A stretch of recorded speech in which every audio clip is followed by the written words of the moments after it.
Well, hi, Alice. Thank you very much for coming on and having a chat with us. How are you doing?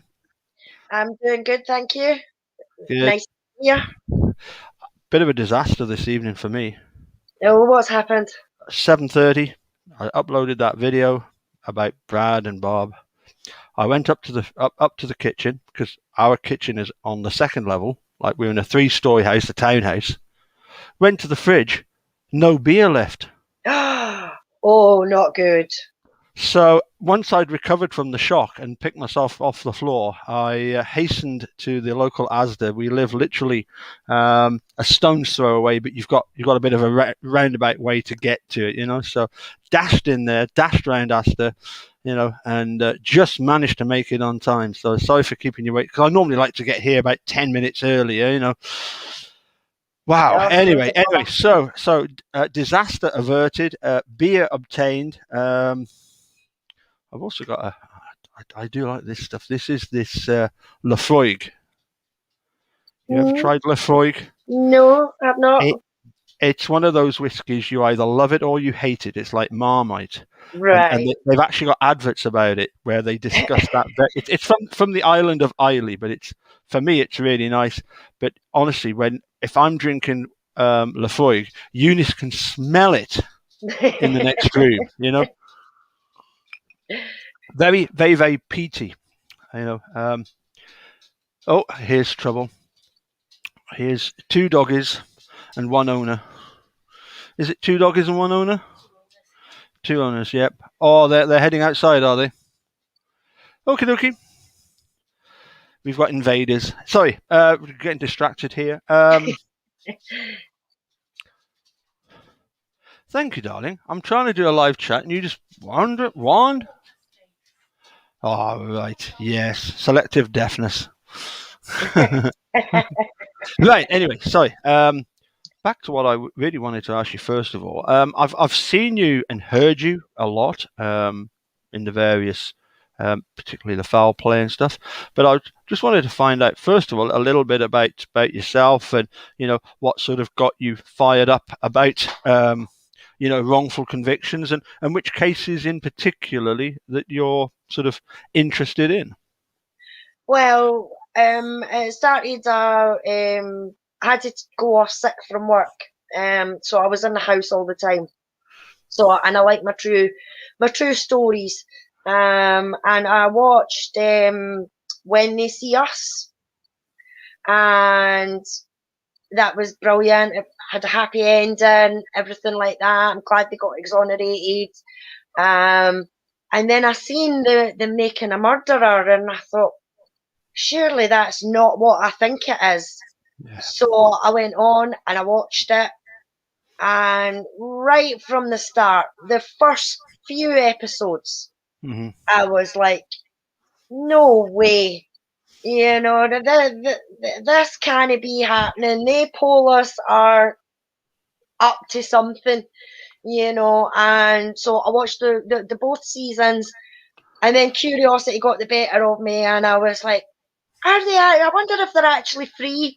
Mm-hmm. So did the Google, and realised that both of them were still in prison, Yeah. and I just could not believe what I was reading, and I was like, how can these two still be in there? Yep. Yep, I think everybody comes away with that very same impression. How on earth in this modern day and age can these two people still be sat there? You would have thought, that the FBI would have been interested in saying, we need to look at this. Somebody, but of course, because it's at the state level, Yeah. it's I remember when everybody petitioned Obama. And I've a funny feeling it got near to 1 million people asking him to to do something about it, but he can't do anything because it's not a federal case. But you think, for goodness sake, that's the.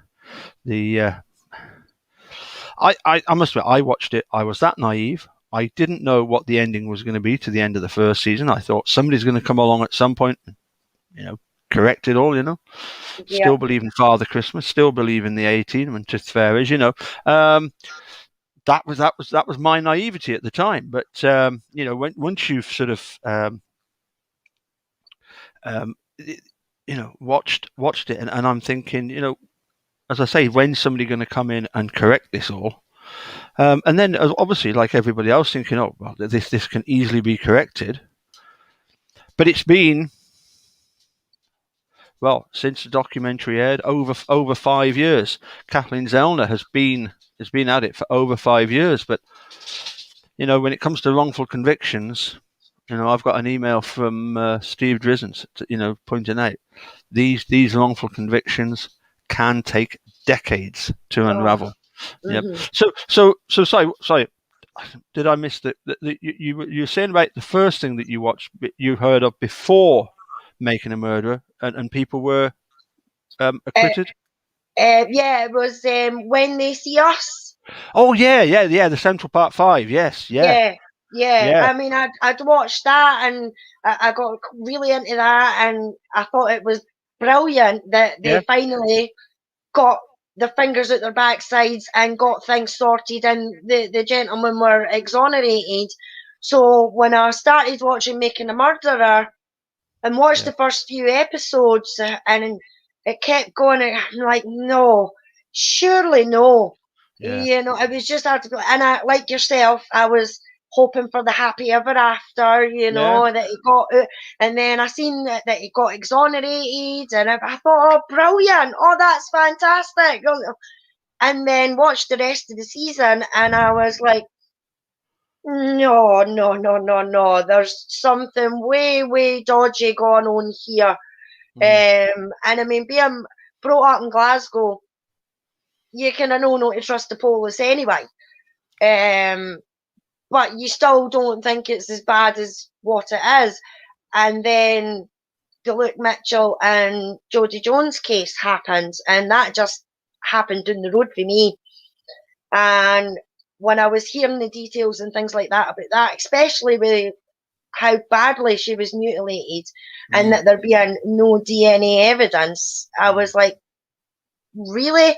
But it was one of those kind of things, and I'm sorry to say, but it was like, oh, well, he's been to court, they must have found the evidence, and You would left it assume at so, that. wouldn't you? You would assume so, wouldn't you? Yeah. I mean, I don't know.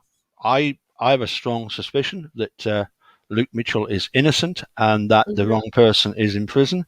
I don't know that for sure because I wasn't there at the time, and none of us were. But what I would say to guilters is that, when the Forensic Institute, the director of the Forensic Institute, is saying that this is he was not proven guilty beyond a reasonable doubt, anywhere near a reasonable doubt, then you've got to accept that there's problems. And, for the legal system to just say, oh, don't worry about it, it's almost as if, don't worry about this one, we'll try better the next time, we'll get it better the next time, and that's just hogwash, isn't it? It just doesn't. Yeah. So having watched the Central Park 5, When They See Us, that obviously came out after Making a Murderer, so it was watching that one that made you want to then watch Making a Murderer. Yeah. And you just watched all 20 in a one-er? Oh yeah. Wow. It was one straight after the other because I couldn't believe what I was seeing. What was on the screen in front of me, and I'm like, no, wait, are you honestly trying to tell me that guy has spent 18 years in the jail for a rape that he did not commit, has just been proven innocent by DNA, which should have been done in the first place, and it never, that he's had that $36 million lawsuit as well, and you're trying to tell me that he got that bored and that desperate that he wanted to go back inside, that he committed a murder? I don't think so.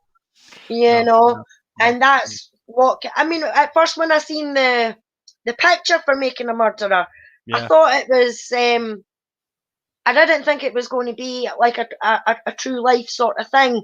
So I kind of skipped over it, but then it just kept coming up, and it was like I was supposed to watch it, and that's what I did. I watched it, and couldn't believe what I was seeing. Yeah, yeah. I must admit, if you watch 20 hours of Making a Murderer non-stop, that's almost as bad as Keep Talking Till They're Walking. A whole 20 more than 20 hours, wasn't it? In the end, oh no, it wasn't quite. It was going to be 14 hours, and then Ripper extended it by another 5, so 19. So nearly as bad, eh? Yeah, yeah, You, you, yeah. you know, you know, you know, sorry. No, it was just every time, every episode I watched, Yeah. I was like, surely this has got to get better. Mm. Surely it's got to get better. I- Surely these guys are going to investigate this yeah. properly, and Yeah. actually see the daftness that's Yeah. happening.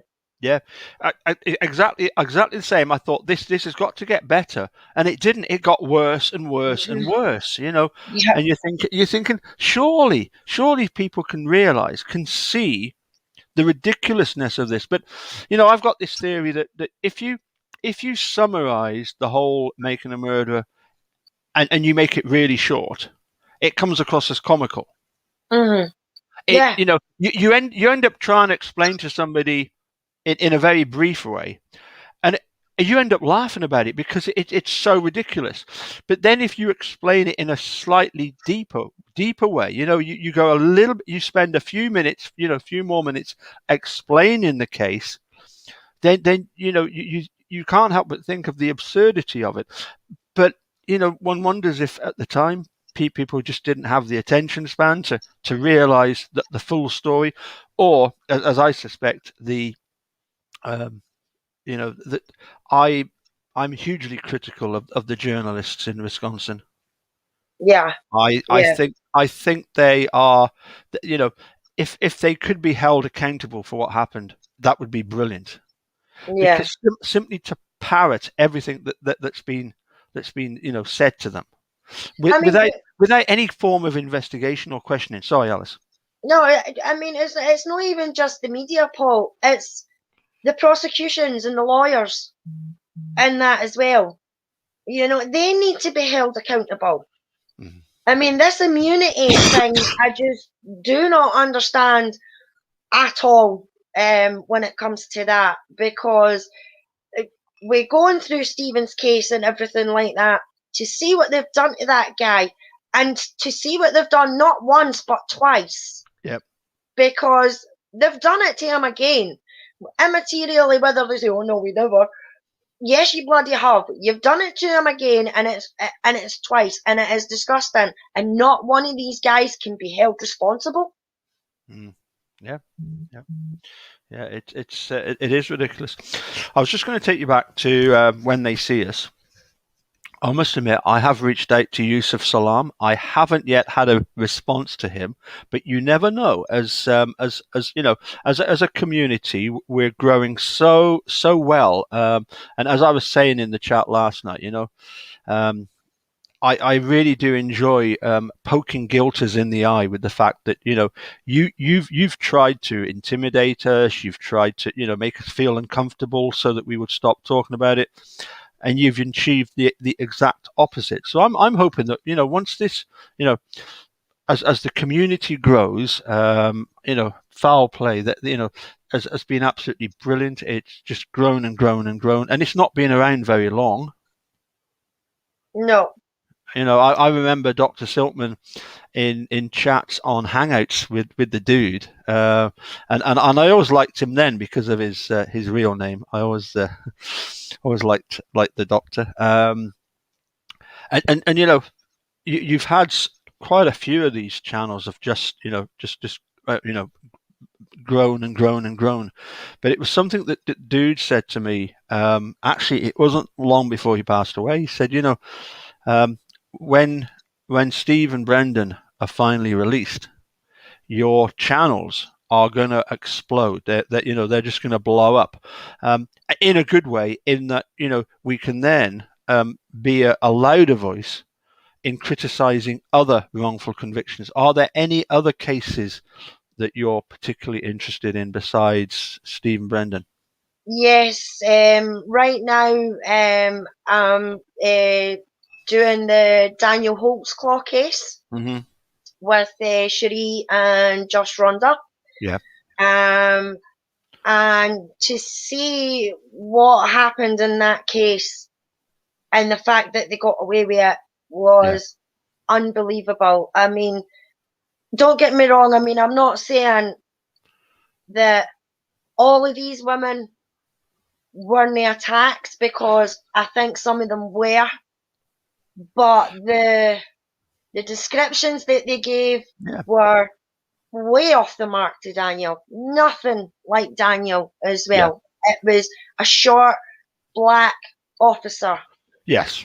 Daniel is half half American and half Japanese, if I remember right. Oh, please, Yes. Wanda, correct me if I'm wrong. Yes. Yeah.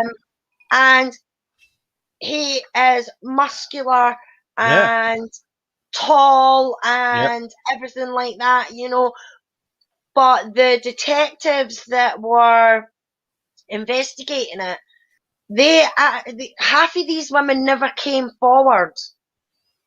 The police went searching for them, you know. So I mean, I'd see the point if all these women came forward on their own behalf, but they didn't. No.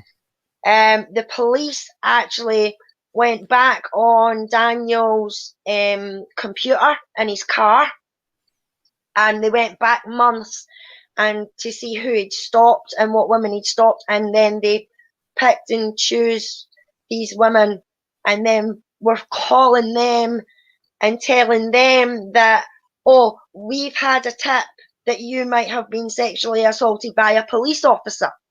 Yeah. And You know? immediately, and it's understandable. It's human nature. You know, one of the things they're told is, that this could be very useful, and they're thinking ka-ching. Yeah. And this is, I believe this is where the case is at. That there hopefully will be some sort of investigation into the whole scenario when it comes to this civil suit. Well, the civil suit is happening in July. Right. It was supposed to be December, and then it got moved, and it was supposed to be May, sometime in May, but it's now been moved again, and it's now going to be in July, and this is for the lawsuit. And what we're kind of hoping that comes out of the lawsuit is the information that we could maybe get our hands on, because there's a lot of it that we can't get at the moment, and stuff. But yes, we're hoping that something can come of this.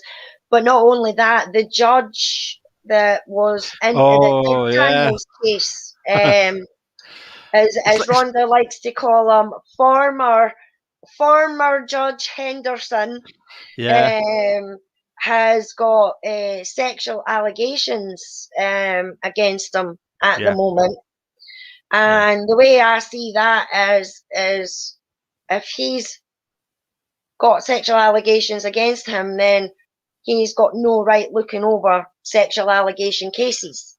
And what an amazing similarity, a parallel to Ken Kratz in Stephen Brendan's case. Yes, exactly. So we're kind of hoping that something will come of that as well, and that hopefully Daniel can get a new trial when it comes out of all of Yes. this. So Yeah. we've got everything crossed. We do Daniel's book case on a Thursday night, which is tonight, and it's a book that Daniel's reading as well, and it's called Death and Justice by Mark Furman. And now, Daniel's reading that as well. Right. Mark Furman. Where have I heard that name before? He was a witness in the O.J. Simpson trial. And he was the one that they went all the way to some other state to try and get tapes where he talks in a very derogatory nature about ethnic minorities. Yes, Yeah. that came up during Yeah. the O.J. Simpson trial, because when I heard the name as well, I was exactly Yeah. the same. I'm like, where do I know that name from, you know? And then talking to Rhonda and that about it, and they were like, yeah, it was the O.J. Simpson trial. And I was like, oh, so he was! Hmm. Yeah. You Yeah. know? But the book is absolutely, absolutely fantastic. Yeah. Okay. I mean, I'm just a bit perturbed because, you know, from what I remember of watching the People versus O.J. Simpson, you know, the sort of docudrama, it struck me that he was one of the main problems with the lack of a conviction of O.J. Yeah. Because people took it that, you know, well, we've got this nasty Mark Furman who's got this very vile opinion about certain people, you know, so you know, we're not going to support his trying to convict OJ because he's not very nice. You know, in a roundabout sort of way, you know, the jury was justifying the fact that you know, they found OJ not guilty at the time. Yeah, but Yeah. there was also the business about the police planting evidence and everything like that as well. So because he was an officer, I think they were just trying to pull out all the stops, you know. Mhm. But Yep.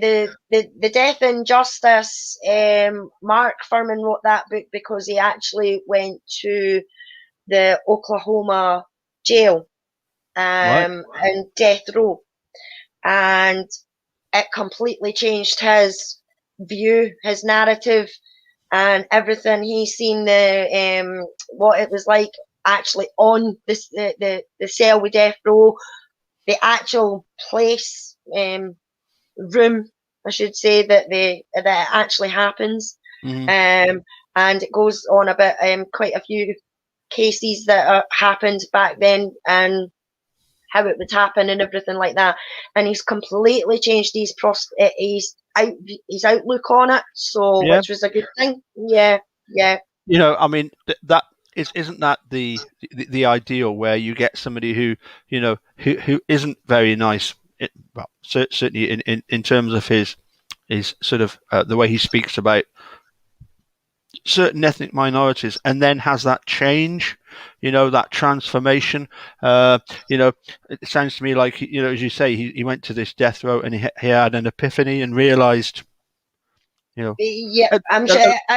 If I remember correctly as well, he was for the death penalty yes, at yeah, the time as well. You know, like a lot of people probably were.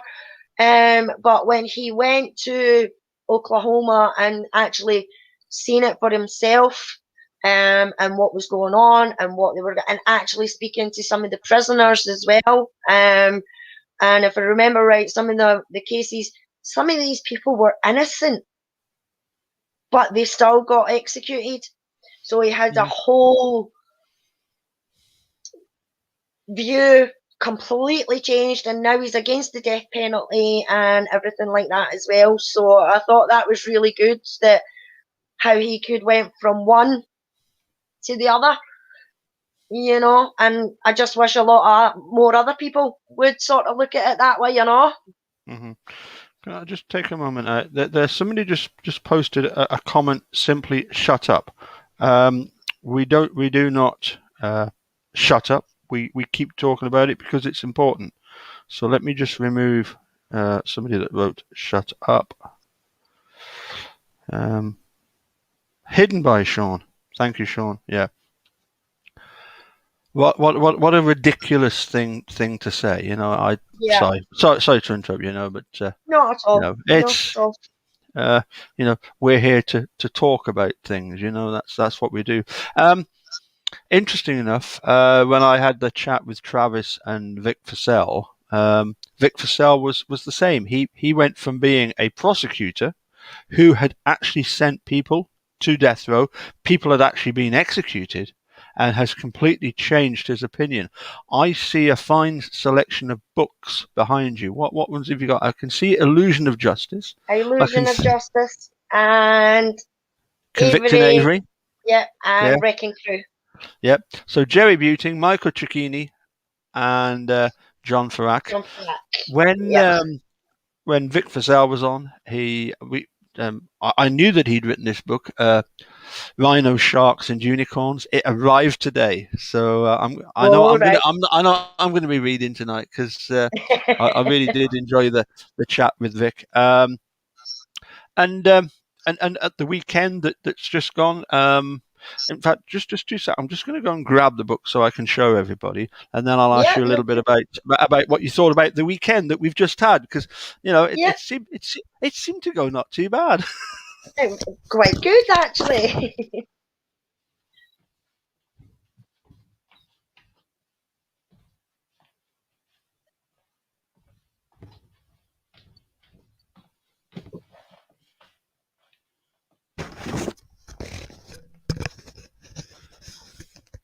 Yeah, sorry about that. So thoughts on our weekend bash? Oh, I thought it was fantastic. I thought it was absolutely fantastic. Just the variety Yeah, of people that we had on there, and just to see everybody in the community and that as well, and to see how big the community's yes, growing and that as well, is absolutely fantastic. I mean, when I when I first got into it, I actually came across foul play by accident. I was watching the videos and I was clicking links, and I got the Discord link, and I yeah. went in and I was just clicking about to see what was going on, and I clicked. I didn't realise that I'd clicked the wee telephone to go into the voice call. So I've clicked on that, and I'm looking about, and in the next minute all I hear is "Hello, Alice," and I'm like, "Oh no, what have I done?" Well, I'm like, "Hello," and they're like, "Hello, how are you?" And I was like, "Oh, geez." And that was how I came across foul play, and they've just opened their arms and brought me in, and I'm absolutely proud to be a member of the foul play team. They're all fantastic. We're all trying to get to the same goals, and we want our boys free. Well, yes, I must admit I'm a big fan of Foul Player. I am officially a member, and they do every time I do a video, whether it's something important like my music videos or something irrelevant like making a murder, they still post it whatever. Yeah, yeah, yeah. I'm just, of course, one of the things that I've always hold true is that playing in a band. Some people play in a band and they go on a bit of an ego trip whereby they want to be seen to be the best member of the Mhm. band for whatever reason. I've seen it that many times where, I remember coming back to my youth, a bass player is meant to be at the back. And yet he stood at the front. He stood further forward than anybody else. And you think, dude, what are you trying to do? You're just trying to show off or what? Um, and as I say, you get people that try and outdo each other, but if you get a really good group together, they actually help each other so much. You can really benefit from having really good people around you. And what I feel about the way that we've gone from Mamathon 1 to 2 to the rally weekend to the Jane and Di's Wrongful Conviction, it's just growing and growing and growing. And I've I am really really chuffed at all the host channels. I think they're all absolutely fantastic. And they all buy into the same philosophy of keep talking to the walking, as you say, covering different cases. I think it's great to have all these different voices as well. You know, we're looking at cases in America, yes, Daniel Holtzclaw, Stephen Brendan. We're looking at cases here in Scotland. We're looking at at such a diversity of of different cases. It's just brilliant to have all these different voices from America, from Europe, shall we say, Yeah. Australia. Obviously, it tends to be a lot of the sort of English speaking countries. But I mean, I'm just blown away by people like Roll Griffin, Jerome, and Jerice, and Mhm. Georgina. They're from non sort of English speaking countries. English isn't their main language, No, and no. they're getting involved in this. It's absolutely staggering. Yes, I You love know, it when I it's just love a it great when community. Yeah. yeah. I love it when somebody on Facebook or on Twitter or whatever puts up a post saying, right, this is just a refresher, put where you're from, and and then you just see the lists in names, and it's like Hungary and Slovenia and Australia and all different parts of the UK and everything like that, and all different parts of Europe and Australia. And I just think it's fantastic because we're all fighting for the same goal, and Hmm. that's to get these wrongful convictions out there into the public eye. And I mean, a lot of people say, well, I'm in the UK, what can I do? What we're doing, speaking about it, keeping Yeah. it in the public eye, because even the cases in America get reported on our TV. I mean, I've seen bits about Daniel on our TV. I've seen bits about Stephen and that on our TV. Yeah. So it's like we do report on them and everything like that, but it's just going to take that more to bring everything out, I think, and for us just to keep talking. And the more the guilters go on and on and on about this, that, and the next thing, as you says last night to you, you Yeah. know what I mean? Because we're just going to keep going and going and going until the Yeah. lads are free. Exactly. The more you protest, the more you inspire us to keep going. And we have just grown and grown and grown and become a great community. Although there are one or two bad apples within the community, but we won't mention Sharon Sunshine, will we? You leave my wee Ouija sister. As my wee Ouija sister. No, Sharon's great. Sharon's great. Shannon's And lovely, yeah. yeah, But yeah, so is everybody in the community that yes, I've actually met and came across and actually spoke to.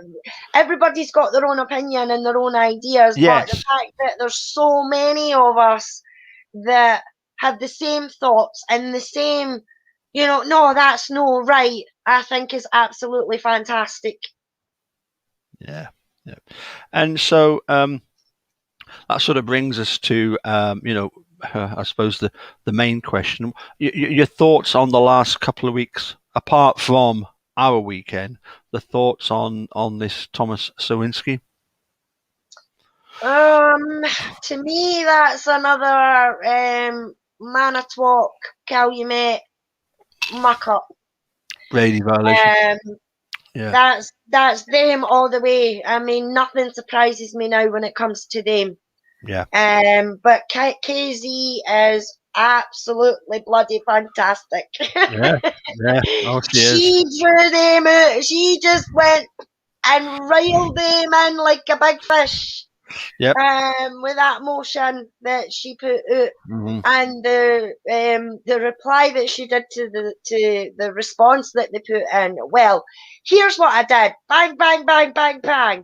I thought was absolutely brilliant, and I do hope it gets this evidentiary hearing. Yeah. I mean, I was. I think a lot of people were saying, surely she's done sort of background and stuff. This hasn't been a hastily put together. You know, this dude gets in touch with you, and a couple of days later you're filing a motion. And we're all thinking, no, there's more to it than that. And the state was simply sold on it, weren't they? Yeah. And it just, it in terms of their intelligence, that Lisa Comfer and Joss Cool, as the dude would say, his favorite expression, it strains incredulity how stupid they are. But then I'm reminded of a scene from Snatch. Do you know the film Snatch? Yeah, Yeah. where he taps on the window and the guys pull the window down, and it's never underestimate the predictability of stupidity. Yeah, and that's these cases all over because I mean, a lot of the guilters say, "Oh, you've been duped by a documentary. You've just watched the documentary." Yeah. You know, they think that we're that gullible, Mhm. that we're just going to take a documentary's word for it, that we're not going to actually have been on looking at these documents and everything like that. Yeah. And you can just see the absurdity of it. You know, I mean, Foul Play did the Stevens trial readings. Yes. Yeah. And we had different people reading the different parts and everything like that, which I thought was fantastic because the range of the accents and everything like that was brilliant. But when Yeah. you're reading that, Yeah. you can actually see just how much obstacles were put in Jerry and Dean's way. Yeah. Oh yes. With Yeah. not only the prosecution, but with the judge as well. I mean, he was really bad with the objections and the things that he wasn't letting Jane and Jerry do, you know. Yeah. And it annoys me when the guilters come out and they say, "Oh, well, Dean and Jerry should have done this, Dean and Jerry should have done that." Look, these guys were only on that for 10 months. And it had been gone on before they'd got the case. So they had all that backtracking today, as well as the up-to-date stuff. So, I mean, in my opinion, within the readings and everything, seeing just how much the obstacles they had, I have got so much respect for the guys. And that's why I say to anybody, go and read the transcripts or listen to the Foul Play YouTube channel and listen to them, and you'll see for yourself just how absurd that this is. Exactly. Exactly. I've got one final question for you, which is a bit which you might find a bit bizarre, but I'm going to ask it anyway. You have to choose A or B. Okay. A Still Game. B Rabsy Nesbitt. Oh, Paul, no, that's no fair. Now then, Mary Doll. This is Jamesy Cotter here. Jamesy Cotter's here. That's no fair. That's really no fair. If I had to pick one, I would say Rabsy, Mary Doll all the way. Do you ever watch that one Work where he has to take a job? And at Yeah. the end of it, the park convener comes across and says, "He'll not have time to eat any lunch," you know. And Mary Doll says, "How do you mean?" She says, "Well, you know, he's you know, I say so, and I'm a park convener, you know." And she says, "Well, you know, I'm not, you know, I don't have the big fancy job or the fancy job title, so I'll just get down to it and give you this."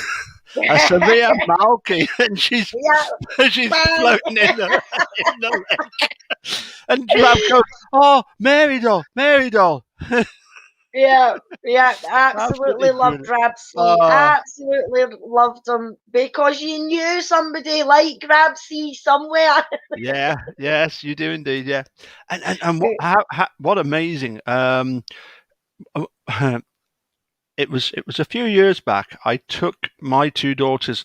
I think they were still at primary school to watch a recent production of A Merchant of Venice, Shakespeare's The Merchant of Venice, starring Al Pacino, Yep. Ralph Fiennes, Jeremy Irons, a whole array of cast.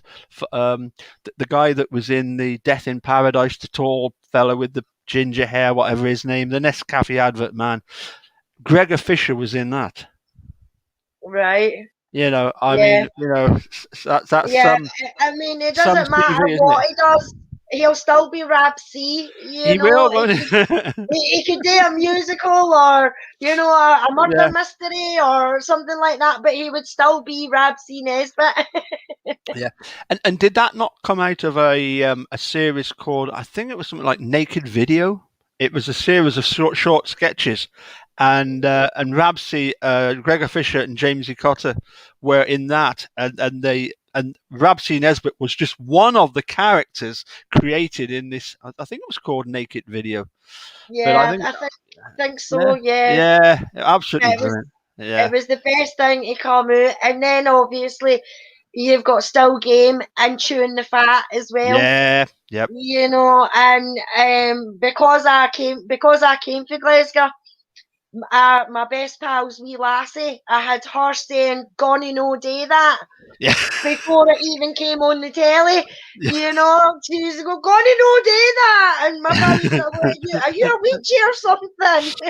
uh, I love that one where you've got the the two kids queuing up for the ice cream, Yeah. and the one says, "Give us a swatch, you fanny," and Aye. they drop the iron brew, and they're still there when it's dark.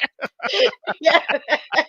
It was one of the sketches and Chewing the Fat it was, Yeah. and he was sitting on the bank fishing, Uh, and and all you just see is the finger coming out like this and grabbing him like that, and then he runs away and he's like, "Mon the fish!" And he pulls off. Oh, I absolutely loved that. "Mon the dear, oh dear. fish!" I tell you, I'm gonna let you go because it's been absolutely brilliant chatting with you and great fun as I knew it would be with the Ouija. So yeah, let's hope that this Court of Appeals doesn't take too long to decide. On remanding it back. I think they've got to. I think they've got to.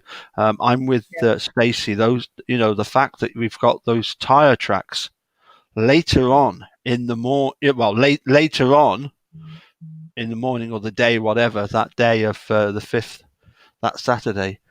I think that's hugely, uh, you know, interesting that we've actually got Thomas Zowinski saying yes, I had to divert. You look at the footage, wow. Yeah. You know, Yeah. But we've got to follow the truth wherever it leads. I'm afraid As so. much Yeah, as we don't want to think anything like that, we've got to follow everything where it leads and just hope for the best that it all comes out for yeah, the lads. absolutely. You have to follow where the evidence leads you. You mustn't, of course, jump to conclusions, whether it be deliberately or accidentally. There mustn't be any kind of tunnel vision. There shouldn't be a case of, that's convinced me of this. Yeah. It's just very She's got interesting. she's got to put something out there. Just because she's saying it was Bobby that was seen pushing this car. So he was pushing a car. Hmm. That doesn't mean to say he was involved in the murder. It doesn't. You know, Yeah. we don't know what pressure that family was under by the police. Maybe he got forced into it by the police. We don't know. But it doesn't mean that he was involved with the murder. In my eyes, it just means that she's got to put something out there, and this man has said that it's Bobby. So she's got to follow that and see where it leads. Yeah. We've guess who's here? Oh, my wee Ouija sister. And also, I noticed there was a GoFundMe being requested on behalf of Wizard for some FOIA requests, and I don't know if anybody posted any details of that. I think it was quite early on in the chat, wasn't it, that there was this. That Sean's trying to get people to help with a GoFundMe. No,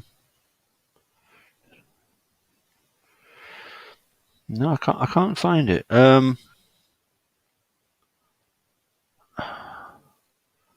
What are we going to do about that? Sean, can you just tell us how you want us to help? We are campaigning hard, mate. Ain't quite there yet. But how do people? Have you created a GoFundMe? Is there something that people can donate to? I'm hoping, Sean, that put it in the description at the end. Yes, but put what in the description at the end? I needed. Yeah. 50 cents for yes. Okay, so it's where is this GoFundMe? If once finished shortly with Alice, if you can send me the link for that, then yes, I will pop it into the description below. Okay. So whoever can fire it off to me, that would be great. And yeah, we'll pop it in the description. Alice, it's been absolute pleasure and a hoot chatting with you. I always Thank knew it you would for be. having me. I always knew it would be. It would be fun. No, thank you for Yeah. having me. Thank you for the invite. It's been absolutely marvelous speaking to you. Well, I watch your videos and that, so I'm kind of fanning a wee bit. It's Paul Capaldi.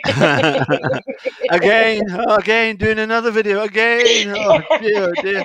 You know, some people think I don't sleep, but no, I do. It's just that, I don't feel as if I've got to do lots of videos because I've got to sort of cover for, you know, for the dude not being here. It's just some, I don't do it because I feel like I've got to. It's just something I enjoy doing. Yeah, I love talking about the case. As I said to Stacey, when we were in Australia, the four of us, in each other's company, not 24/7, but do you know what I mean? We spent a whole lot of time together, driving somewhere, flying somewhere, whatever, going to to hear Steve and Laura on two separate occasions, once in Sydney, once in Melbourne.